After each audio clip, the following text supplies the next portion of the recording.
8 shots. That's how many bullets it took to kill Marcus the Professor Williams. The first 2 hit him in the chest as he was walking up the steps to his brownstone on 138th Street. The next 3 caught him as he tried to crawl toward his front door. The final 3 were fired into his head as he lay on his porch, already dying. 8 shots, execution style, in broad daylight, on a residential street in Harlem. The shooter didn't run, didn't hurry, just walked calmly down the street, gun still in his hand, got into a black sedan and drove away. It was 4:37 p.m., October 12, 1956. By 4:15 p.m., Bumpy Johnson was standing on that same porch, staring at the bloodstains, listening to Illinois Gordon describe what witnesses had seen. "Professional hit," Illinois said quietly. "Clean, no hesitation. Shooter was tall, white, mid-30s. Nobody recognized him." Bumpy didn't respond, just stared at the blood.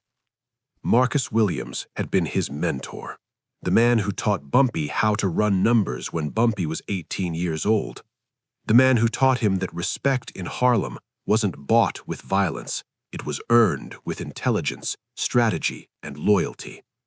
Marcus was 63 years old. He'd retired from the life 5 years ago, spent his days teaching mathematics at a local community center, helping kids with homework, living quiet. He shouldn't have been a target, but someone had made him one. "Find out who did this," Bumpy said. His voice was calm, too calm. "I want a name, an address, and a reason. 24 hours. Illinois nodded. "And when we find him..." Bumpy looked at the bloodstains one more time. 8 shots, he said quietly. So he gets 8 minutes. It took Illinois Gordon 19 hours to find the shooter. The black sedan had been spotted by 3 different witnesses, license plate traced to a rental company in the Bronx. Rental agreement signed by a fake name, but the clerk remembered the man's face. Illinois showed the clerk a stack of photographs. The clerk pointed to one immediately. David Russo, professional hitman, worked for whoever paid the most, originally from Chicago, operated out of New York for the past 3 years, known for taking high-profile contracts.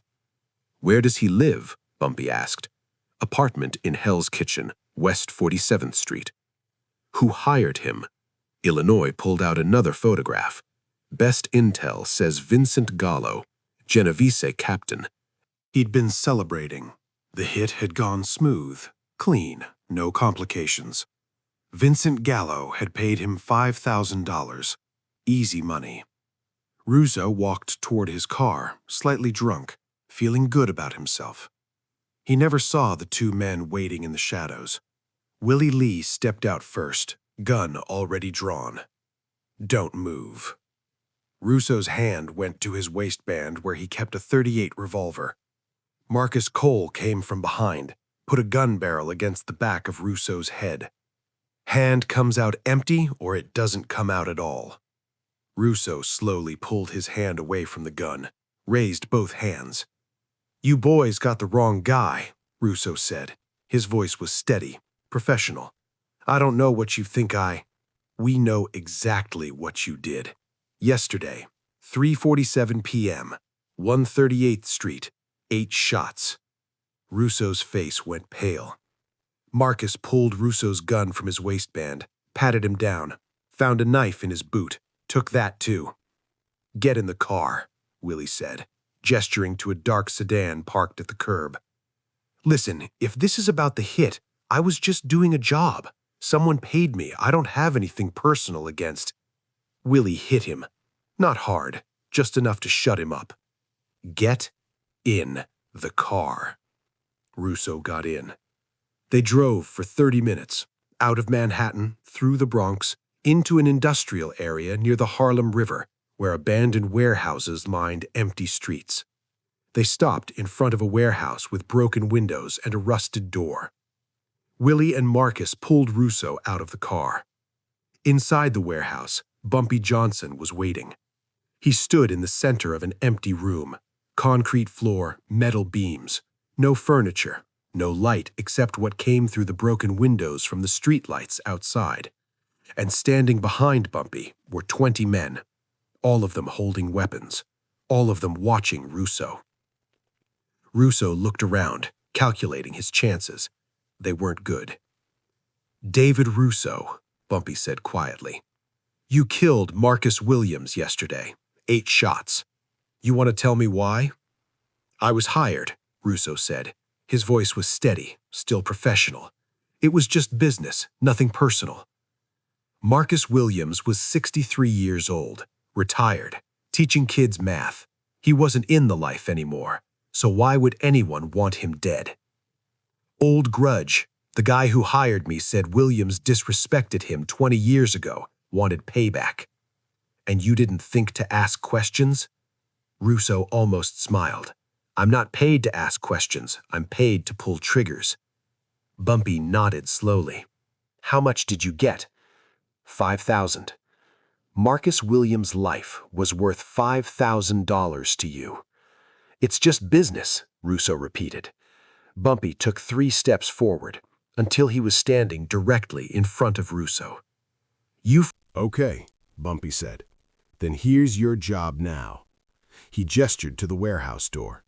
"You get 8 minutes to run. That's 1 minute for every shot you fired. You can go anywhere you want, hide anywhere you think is safe, but in 8 minutes, we come hunting." Russo blinked. "What?" "You heard me. 8 minutes, starting now." Russo looked at the door, then back at Bumpy. "And if I don't run, then we start hunting right now. Your choice." Russo's mind was racing. This was a trap. Had to be. They'd shoot him in the back the moment he ran. But looking at Bumpy's face, Russo saw something worse than anger. He saw certainty. Bumpy wasn't bluffing. He was giving Russo exactly what he promised. 8 minutes. And then 20 men with weapons would come after him. "Clock's ticking," Bumpy said. Russo ran. He bolted through the warehouse door, out into the industrial yard, sprinting as fast as he could. Behind him he heard nothing, no gunshots, no footsteps, just silence. He ran for 2 blocks, then ducked into an alley between 2 abandoned buildings. His chest was heaving, his heart pounding. He checked his watch, 11:47 p.m. He had maybe 6 minutes left. Think, David, think. He couldn't go back to his apartment. They'd find him there. He couldn't go to the police. What was he going to say? "I killed someone, and now the victim's friend is chasing me." He needed to get out of the Bronx, get to a train station, get out of New York completely. Russo started running again, staying in the shadows, moving between buildings. He found a main street, saw a bus stop. A late-night bus was approaching. He ran toward it, waving his arms. The bus stopped, doors opened. Russo climbed on, fumbled for change, dropped coins into the slot. The bus pulled away. Russo collapsed into a seat near the back, breathing hard, looking out the window at the dark streets passing by. He checked his watch again, 11:53 p.m. 8 minutes were up. Russo allowed himself a small smile. He'd made it, got away. They couldn't find him on a moving bus. That's when he saw it. 3 cars following the bus, staying about half a block back. Russo's blood went cold. They'd been tracking him the whole time, watching him run, watching him hide, watching him get on the bus. And now they were just following, waiting. The bus stopped at the next corner. 2 passengers got off. Russo stayed seated. As long as he was on the bus, surrounded by people, they couldn't touch him. The bus started moving again, but now there were 4 cars following. Russo looked around the bus, 5 other passengers, all of them looking down, minding their own business. They had no idea what was happening. At the next stop, 3 more passengers got off. Now there were only 3 people on the bus, including Russo, and 5 cars were following. Russo stood up, walked to the front of the bus. "Hey, driver, something's wrong. There are cars following." "Sit down," the driver said without looking at him. "You don't understand. I said sit down." Russo looked at the driver's face in the rearview mirror. The driver's eyes met his, and Russo understood. The driver was working for Bumpy. Russo stumbled back to his seat. The bus kept moving. The cars kept following. At the next stop, the final 2 passengers got off. Now, Russo was alone on the bus, just him and the driver, and 5 cars following behind. The bus turned onto a dark street, no streetlights, abandoned warehouses on both sides. Then the bus stopped. Middle of the block, no bus stop, no reason to stop. The driver pulled the lever. The doors opened. "End of the line," the driver said. Russo didn't move. "I said end of the line." "Please," Russo whispered. "Please, I'll pay you. I have money. I can—" "Get off the bus." Russo stood on shaking legs, walked toward the front, stepped down onto the dark street. The bus doors closed. The bus drove away, leaving Russo alone in the middle of an empty street. The 5 cars stopped. Doors opened. 20 men got out, all of them carrying weapons, all of them walking toward Russo. Bumpy Johnson walked at the front. Russo backed up until he hit a brick wall behind him. Nowhere to run, nowhere to hide. "You had 8 minutes, Bumpy said quietly. "You ran, you hid, you tried to escape, but you're still here." "Please," Russo said. His professional demeanor was gone. He was just a scared man now. "Please, I'm sorry. I'll leave New York. You'll never see me again." Marcus Williams said something similar. When you shot him the first time, when he was crawling toward his door, you think he begged? Russo was crying now. "I'm sorry. God, I'm sorry." "You fired 8 shots, so here's what happens next. 20 men, 20 weapons. We all take turns until we're sure you understand what Marcus felt in his last moments." "No, please." Bumpy raised his hand. The 20 men raised their weapons. "This is for Marcus." The body was found 3 days later in the Harlem River. Police reports said David Russo, known hitman, died from multiple gunshot wounds.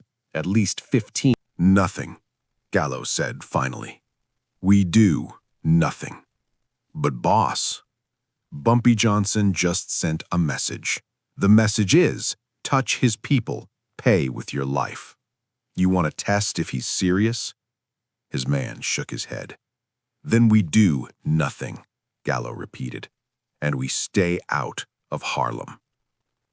For the next 12 years, until Bumpy died in 1968, Vincent Gallo never operated in Harlem again, never sent another hitman, never settled another old grudge, because he'd learned what happens when you kill someone Bumpy Johnson loves. You get 8 minutes, and then you get justice. Marcus the Professor Williams was buried on October 15, 1956.